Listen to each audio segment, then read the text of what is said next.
What is up mga karwa? So narito na tayo sa pang-apat na ugali or kaugalian ng mga Pilipino kung bakit hindi tayo umaasenso as a nation. Kung bakit hindi umaasenso ang Pilipinas. Ngayon, just to make it clear, ang kaugalian na ito ay ugali. Pagdating ng eleksyon. Okay? Pagdating ng eleksyon. Pagpili ng mga leader na dapat na umupo, na i-guide or i-lead tayo sa mas mabuti, mas mapayapa, mas asensadong bansa. Ayan. Ito yung pang-apat and I think ito yung kasi yung last three na ugali and itong pang-apat ay ito yung most common. So, ito. Number 4 is celebrity and name recall over competence. Ayan, sa mga mahilig bumoto sa mga artista, mahilig bumoto sa mga sikat. Di ba? Yung iba sa atin, binoboto natin sila kasi idol natin sila. Binoboto natin sila kasi artista sila. Binoboto natin sila kasi sikat nga sila. Pero hindi natin iniisip kung kaya ba talaga nilang mag-lead, kaya ba talaga nilang umupo bilang isang politician, bilang isang politiko, ha? At tunay na may magawa sa atin, sa bansa natin, or sa lugar na kanilang nasasakupan. So yan. Marami actually nagki-criticize sa mga ganito kasi um, parang yung iba kasi halimbawa lang yung mga artista, di ba? Parang kapag ka medyo tumanda-tanda na sila, medyo naglalaylo na yung career nila is pinipili nilang tumakbo bilang politician. At maupo sa kanilang bayan. Pero the thing is, ang question, kaya ba talaga nila? You know? Or gusto lang nilang maupo kasi ayaw nilang, kumbaga gusto pa nilang i-look up sila ng mga tao. Or baka may nakitang doon, may nakitang ganun, kaya kaya gustong tumakbo. Ayan. Yan yung sa atin. Isang problema sa atin. Hindi talaga natin kinikilatis yung binoboto natin, kundi minsan binabase lang natin sa kasikatan. Yan. May mga senador na ganyan, na nanalo, tumakbo, ganyan. Pero in terms of performance naman, kapag tinitignan mo, is,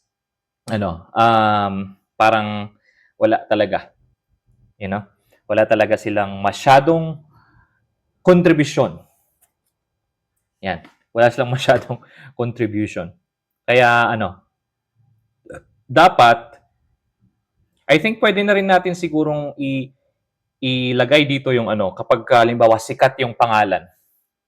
Halimbawa lang, gamitin na natin yung current president natin, si Senior Marcos Sr.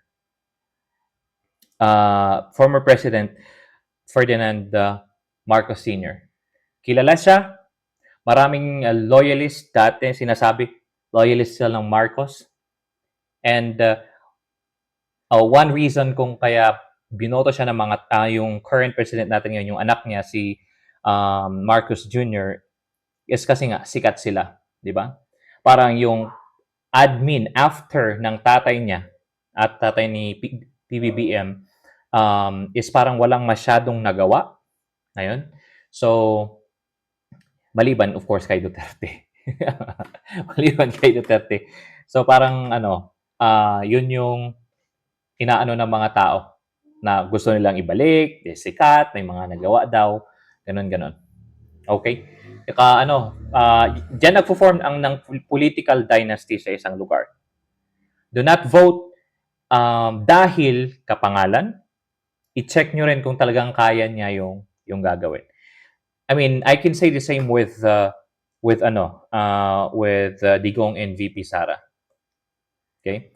Kilatisin nyo mabuti kung sino talaga ang i-vote nyo. Actually, sinabi naman na to ni VP Sara na hindi porke Duterte, hindi porke kilala yung pangalan ay iboboto nyo na. Kailangan nyo pa rin tignan.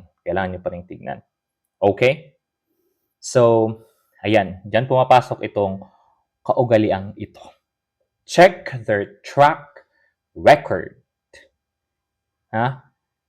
Hindi porke sikat, hindi porke dating artista, or hindi porke artista, hindi porke anak or apo ng politician dati na maganda yung ginawa sa bayan, ay maganda na sila mag-lead, magaling na sila sa politika.